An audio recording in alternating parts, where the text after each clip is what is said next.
All right, you beautiful degenerates. Get ready to dive headfirst into a world of bulging biceps, questionable magic, and fashion choices that would make a goddamn drag queen blush. It's Masters of the Universe time, baby. Indeed. You want to know the real deal about He-Man, that bony bastard Skeletor? Yeah. And all the other weirdos in Eternia? Uh-huh. Strap in, because we're going to rip the goddamn lid off this toy box. Okay. And expose all the juicy, fucked up shit they don't want you to know. Let's dissect the fascinating and often convoluted history of Eternia.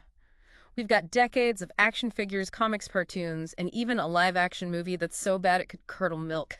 Oh, God. Buckle up, Buttercup, because we're about to explore how MOTU went from a pile of plastic to a cultural phenomenon that's somehow still kicking. Let's cut the crap and get down to brass tacks. What the hell sparked this whole Masters of the Universe thing in the first place? Was it some dude mainlining crayons and having a fever dream? Not quite. But it does involve a healthy dose of corporate greed. Picture this. It's 1982.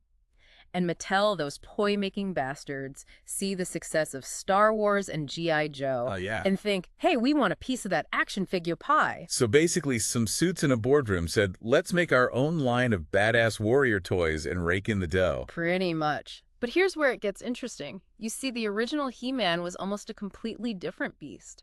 Early designs were heavily influenced by Conan the Barbarian and the artwork of Frank Frazetta, this legendary fantasy artist, Right. whose work was full of muscular barbarians and scantily clad women. Of course. Imagine a darker, more savage He-Man like Conan with a perm and a penchant for pink furry underwear. Hold up. You're telling me He-Man was almost a straight-up Conan ripoff?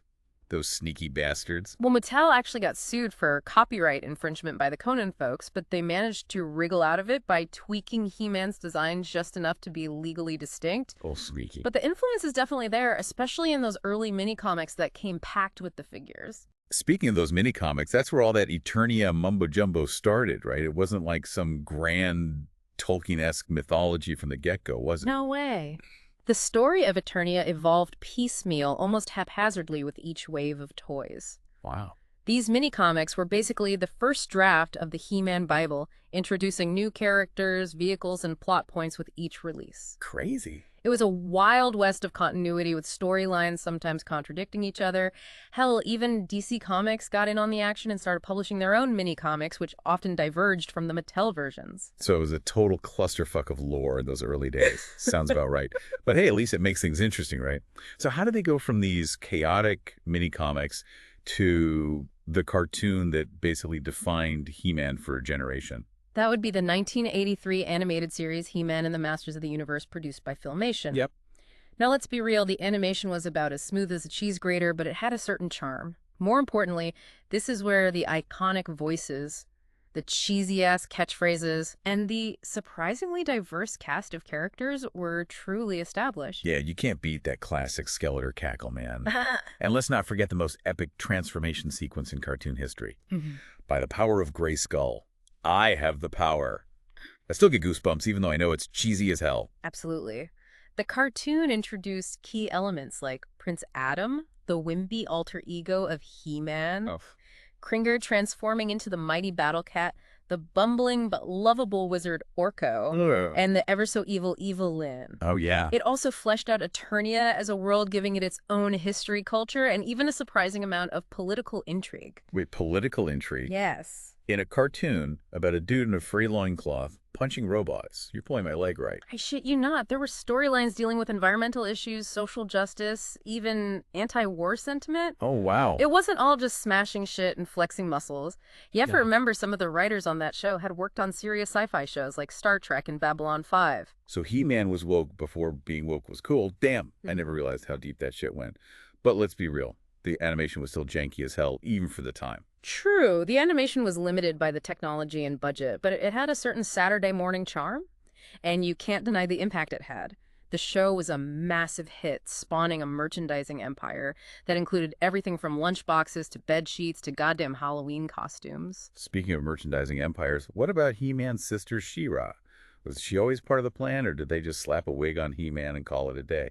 Well, She-Ra wasn't part of the original concept, Right. but Mattel quickly realized they were missing out on a huge chunk of the market. Little girls who wanted to kick ass just like your brother. Yeah, little girls love punching robots and riding giant cats too, damn it. So in 1985, they introduced He-Man's twin sister Adora and her alter ego, She-Ra, the Princess of Power. Now, She-Ra wasn't just a female He-Man clone. Right. She had her own distinct look, personality, and storyline. Her animated series, She-Ra, Princess of Power, was actually quite different from He-Man. Interesting. It focused more on rebellion, fighting oppression, and the power of friendship. Cool. It was like a proto-feminist, magical girl power fantasy, and it was awesome. So they basically gave She-Ra her own badass corner of the MOTU universe. Good for them. Did the two shows ever cross over? Oh, absolutely. There were frequent crossovers with He-Man and She-Ra teaming up to fight bad guys. They even had a whole movie together, The Secret of the Sword, which was basically a feature-length pilot for the She-Ra series. Right. It was all part of the same shared universe after all. So at this point, Masters of the Universe was a goddamn juggernaut. Toys, cartoons, comics, probably even He-Man themed toilet paper. Probably. Then came the live-action movie. Talk about a colossal shit show. Yes. The 1987 live-action Masters of the Universe film. It's the cinematic equivalent of a dumpster fire. Oh, God. It tried, bless its heart, Yeah. with Dolph Lundgren as He-Man, which, let's face it, was a questionable choice from the get-go. Questionable, yeah. Frank Langella actually did a decent job as Skeletor, bringing a certain Shakespearean gravitas to the role. But the movie itself was a complete disaster. Seriously, who thought it was a good idea to set most of that movie on fucking Earth? They took everything that was cool about He-Man and flushed it down the toilet. The studio wanted to appeal to a wider audience, so they tried to ground the story in a more relatable setting. Big mistake. Huge. They basically stripped away all the fantasy and wonder that made He-Man unique. The result was a critical and commercial flop that nearly killed the franchise. It's like they took a steaming pile of crap, sprinkled it with glitter, and tried to pass it off as a diamond. What a waste of celluloid. Couldn't have said it better myself. The live-action movie is best left forgotten. A cautionary tale of what happens when you try to fix something that ain't broke. All right, that's enough about that cinematic abortion. Let's move on to something a little less traumatic. We'll be right back after a quick break to drown our sorrows in booze. Don't touch that dial, folks. So, after that cinematic shit show of a live-action movie, Masters of the Universe went into a coma deeper than a goddamn hippie on a weekend bender. But you know what they say about cockroaches and nuclear explosions? Sometimes even the worst ideas refuse to die. Oh, come on. You're telling me they tried to revive this franchise after that dumpster fire of a film? What kind of masochistic asshole greenlights that kind of shit? Well, in 1990, Mattel decided to give He-Man another shot, but with a twist, they blasted his ass into the future. He-Man in space. Seriously. Sounds like they were snorting lines of desperation off a dusty script. Yeah, it was a pretty radical departure, to say the least. The new animated series, The New Adventures of He-Man, was basically a sci-fi reboot. Okay. He-Man gets transported to the distant future of Primus, where he has to battle a whole new cast of villains and protect a planet that looks suspiciously like a budget-friendly version of Star Wars. Okay, I'll bite. Did they at least give him a badass spaceship? Yeah. You can't just toss He-Man into the cosmos without a sweet ride. Oh, they gave him a spaceship, all right, complete with laser cannons and a crew of futuristic allies. They even brought back Skeletor, though he looked more like a rejected Borg drone than the menacing sorcerer we all knew and loved. So they basically turned He-Man into a goddamn space cop. What a bunch of creatively bankrupt assholes. It wasn't that bad, but it was definitely a far cry from the classic He-Man formula. The animation was actually a lot better this time around, but the stories were convoluted as hell, and the new characters were about as memorable as a bowl of lukewarm oatmeal. Some another swing and a miss, huh? Did Mattel finally throw in the towel after that? Surely even they had to realize that He-Man's best days were behind him. You'd think so, wouldn't you? Yeah. But no, Mattel is like a goddamn Terminator. They just keep coming back. So in 2002, they decided to reboot the franchise again, and this time they actually managed to pull it off. Wait, are you serious? They managed to resurrect He-Man not once but twice. Color me surprised. I'm telling you, this 2002 reboot was actually pretty damn good. They went back to the classic look and feel of the original series, ditching the space shenanigans and bringing He-Man back to his rightful place on Eternia. Right. But they also updated the animation, gave the stories a bit more depth, and even brought in some talented writers who actually gave a shit about the lore. Okay, I'm intrigued.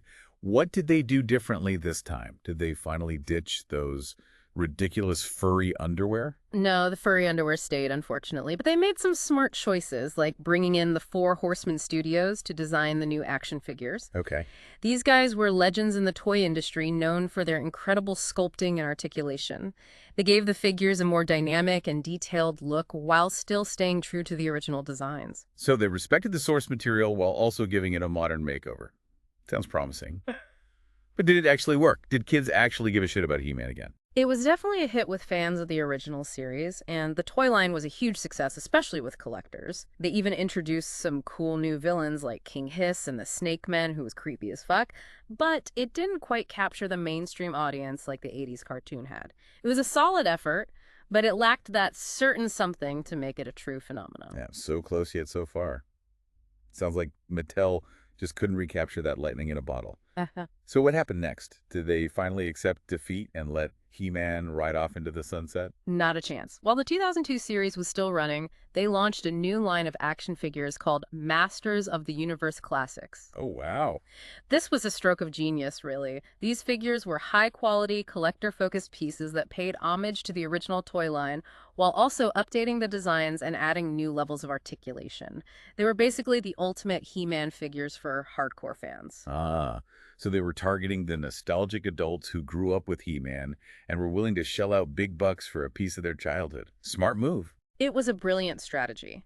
The Classics line was a massive success, running for 7 years and spawning a dedicated collectors community. It proved that there was still a huge appetite for Masters of the Universe, even if it was primarily driven by nostalgia. And it laid the groundwork for the franchise's resurgence in the 2010s and beyond. 7 years. Damn, those plastic warriors must made Mattel a shit ton of money. But the Classics line wasn't the only thing brewing in the MOTU universe, was it? Didn't they do something with She-Ra around this time? You're right, there was a lot more going on. DC Comics relaunched a new series of Masters of the Universe comics, giving the characters a grittier, more modern makeover. And in 2018, Netflix dropped a bomb on the world with a completely reimagined She-Ra series, She-Ra and the Princesses of Power. Wait, I remember this one. The one where they made She-Ra a lesbian. That was a pretty ballsy move considering the franchise's history. Well, the show never explicitly labeled She-Ra's sexuality, but the subtext was pretty damn clear. And it was brilliant. The show was a critical and commercial success, winning numerous awards and introducing a whole new generation to the power of She-Ra. It was a fresh, exciting take on the character that explored themes of identity, self-discovery, and the power of female friendships. Good for them. It's about damn time they gave She-Ra her due. But what about He-Man? Was he just left to gather dust in the nostalgia bin? Not at all. In 2021, Netflix released Masters of the Universe. Revelation, a new animated series developed by Kevin Smith, the dude who brought us Clerks and that weird-ass walrus movie. It was a direct sequel to the original Filmation cartoon, and it featured a stellar voice cast, including Mark Hamill as Skeletor. Oh, wow. I mean, come on, that's some serious geek cred right there. Kevin Smith doing He-Man. Now, that's a combo I never would have expected. Did it work? Or did he turn it into some kind of stoner comedy? Smith is a huge fan of He-Man, and it shows. The series was a love letter to the original cartoon, but it also tackled some mature themes and pushed the characters in new directions. It was pretty divisive among fans, though. Some loved the darker tone and the focus on character development, while others felt it betrayed the spirit of the original. You can't please everyone, I guess. But it's cool that they were at least trying something new. So with new toys, new cartoons, new comics, it really does feel like MOTU is back in its prime. So what's next? Are they going to roll the dice again with another live-action movie? Well, there's definitely been a lot of talk about a new live-action He-Man film. It's been stuck in development hell for years, bouncing between studios and writers like a goddamn pinball. But as of right now, it looks like Amazon Studios has the rights. And they've got Travis Knight, the guy who directed Kubo and the Two Strings and Bumblebee, attached to direct. Wait, the stop-motion animation guy? That's an interesting choice. Maybe they're going for a more stylized, less realistic approach this time around. God, I hope so. It's certainly possible. Knight has a great visual style and a knack for telling stories with heart. They've even cast Nicholas Galitzine, who was in the Amazon Cinderella musical, as He-Man. Well, I'll be damned. Maybe this is the live-action He-Man movie we've all been waiting for. Right. Or maybe it'll be another epic turd. Only time will tell. Only time will tell indeed. But regardless of what the future holds, one thing is clear. Masters of the Universe is a franchise that refuses to die. It's endured decades of ups and downs, reboots, reimaginings, and even a cinematic abomination that should have been buried in the desert and forgotten. But through it all, He-Man and his companions have continued to capture the imaginations of fans around the world. You know, for a show about a dude in furry underwear battling a skeleton with a magic staff, it's actually pretty damn impressive. All right, let's take a quick breather to let all this information sink in. Grab yourselves another drink, you beautiful bastards, and we'll be back to wrap this motherfucker up in a minute. All right, you magnificent bastards. We're back and ready to finish this deep dive into the wild, wacky, and sometimes downright fucked up world of Masters of the Universe. So where the hell do we stand with He-Man and his crew in 2024? Are they still riding that nostalgia wave, or have they finally gone the way of the goddamn dinosaur? Well, they haven't gone extinct just yet. In fact, Mattel's been killing it with their Masters of the Universe Origins line. It's basically a love letter to the classic 80s toys, but with a fresh coat of paint, updated articulation, and some seriously impressive sculpting. Yeah. They even brought back those awesome mini-comics that started it all. So they're cashing in on the nostalgia, while also introducing He-Man to a new generation. Yeah. Smart move, those greedy bastards. But are they just rehashing the old shit, or are they doing anything new and exciting? They're striking a really nice balance, actually. The Origins line is a celebration of everything we loved about those original toys, but they've also been expanding the line with characters and vehicles that never saw the light of day back in the 80s. Plus, the attention to detail is phenomenal. These figures are a collector's dream. Okay, I gotta admit, that sounds pretty damn cool. But what about those Netflix shows we were talking about? Are they still cranking out new episodes? She-Ra and the Princesses of Power wrapped up its run in 2020 after 5 critically acclaimed seasons. It was a huge success both with fans and critics, and it really helped to breathe new life into the franchise. As for Masters of the Universe, Revelation, that one also finished its run. It was a bit more divisive, Yeah. with some fans loving the darker tone and others feeling like Kevin Smith betrayed the spirit of the original cartoon. Yeah, I remember some hardcore He-Man fans were pissed off about that one. But hey, you can't make an omelet without breaking a few eggs, right? Exactly. Smith's always been a bit of a controversial figure, and he definitely put his own spin on the MOTU mythos. But both shows were well-made and ambitious, and they introduced He-Man and She-Ra to a whole new audience. Okay, so we've got new toys, new cartoons, new comics, and it really does feel like MOTU's back in its prime. So what's next? Are they going to roll the dice again with another live-action movie? Well, there's definitely been a lot of talk about a new live-action He-Man film. It's been stuck in development hell for years, bouncing between studios and writers like a goddamn pinball. But as of right now, it looks like Amazon Studios has the rights, and they've got Travis Knight, the guy who directed Kubo, and the Two Strings and Bumblebee attached to direct. Wait, the stop-motion animation dude, that's a wild choice. Maybe they're finally realizing that He-Man doesn't translate well to live action, and they're going for a more stylized approach this time. It's definitely possible. Knight has a unique visual style and a knack for telling heartwarming stories.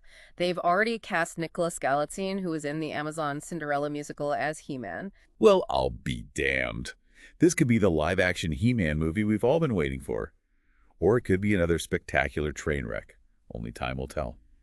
But hey, even if it sucks, at least we can always go back to those classic cartoons and toys for a hit of pure, unadulterated nostalgia. You know, you're right. No matter what crazy shit Hollywood throws at us, nothing can take away the magic of those original He-Man experiences.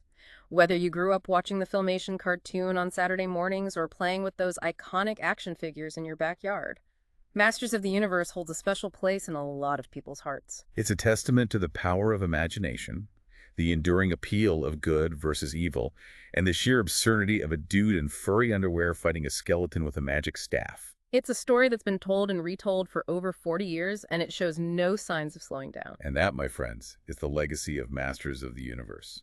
A legacy built on muscle magic and a whole lot of goddamn fun. All right, you magnificent degenerates. That's it for our deep dive into the world of He-Man, Skeletor, and the rest of the Eternia gang. We've laughed, we've cried, we've questioned the sanity of the people who made that live-action movie. It's been a journey through the triumphs and tragedies of a franchise that's as resilient as it is ridiculous. And hey, if you're feeling nostalgic after all this talk of Eternia, why not go dig out your old He-Man toys or fire up an episode of the classic cartoon? There's a whole universe of adventure waiting to be rediscovered. Damn straight. And remember, kids good always triumphs over evil, even when that evil is wearing a badass skull helmet and wielding a magic staff. Words to live by. All right, you beautiful bastards. That's it for this episode of The Deep Dive. Go forth, spread the word of He-Man, and remember, by the power of Grayskull, we have the power to make the world a slightly less shitty place. Peace out.